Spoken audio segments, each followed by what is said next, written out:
আসসালামু আলাইকুম প্রিয় দর্শক বন্ধুরা, খুব আক্ষেপের সহিত বলতে হয় যে আমাদের বাংলাদেশ আর্মি, আপনারা দেখতে পাচ্ছেন দিলারা চৌধুরী কী বলেছে, যেখানে আর্মিদের কাজ হচ্ছে ডিফেন্স সিস্টেমকে শক্ত করা, শক্তিশালী করা, সেখানে তারা যদি মিষ্টি বানিয়ে বিক্রি করে, এটা এর চাইতে ধিক্কার আর কি হতে পারে বাংলাদেশ আর্মির জন্য? এর চাইতে ধিক্কার আর কিছুই হতে পারে না। কিছুদিন আগে যখন কিনা ভারতের একটি ড্রোন বাংলাদেশের আকাশ সীমানার মধ্যে দিয়ে যখন ঘোরাফেরা করছিল, তখন আমাদের কি করতে পারছে? আমরা শুধু সেলফি আর একটু ভিডিও ফুটেজ নিয়ে এতটুকু পর্যন্তই। অর্থাৎ যদি আমাদের উপরে কেউ মিসাইল আক্রমণও করে, আমরা কিচ্ছু করতে পারবো না, জাস্ট ভিডিও ক্লিপ মেরে ছেড়ে দিতে পারবো। এতটুকু ছাড়া আমরা আর কিচ্ছু করতে পারবো না। না আছে আমাদের কোনো রাডার, না আছে কিচ্ছু।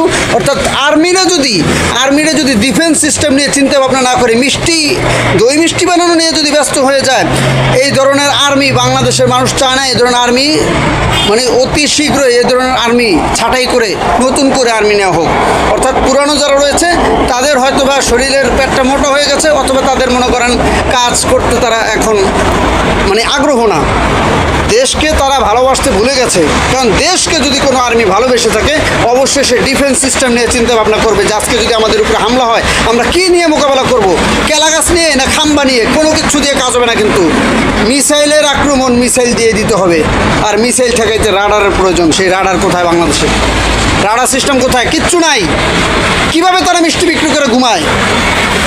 এটা নিয়ে আওয়াজ তুলুন, হে আমার জাতি, হে আমার দেশের জনগণ, এই বিষয়টা নিয়ে আওয়াজ তুলুন। যদি দেশের ভালো চেয়ে থাকেন, অবশ্যই ভিডিওটি শেয়ার করে দিবেন, পুরো বাংলাদেশে ছড়িয়ে দিবেন। মানুষ, সারা জাতি দেখুক যে বর্তমান আর্মির পরিস্থিতিটা কী।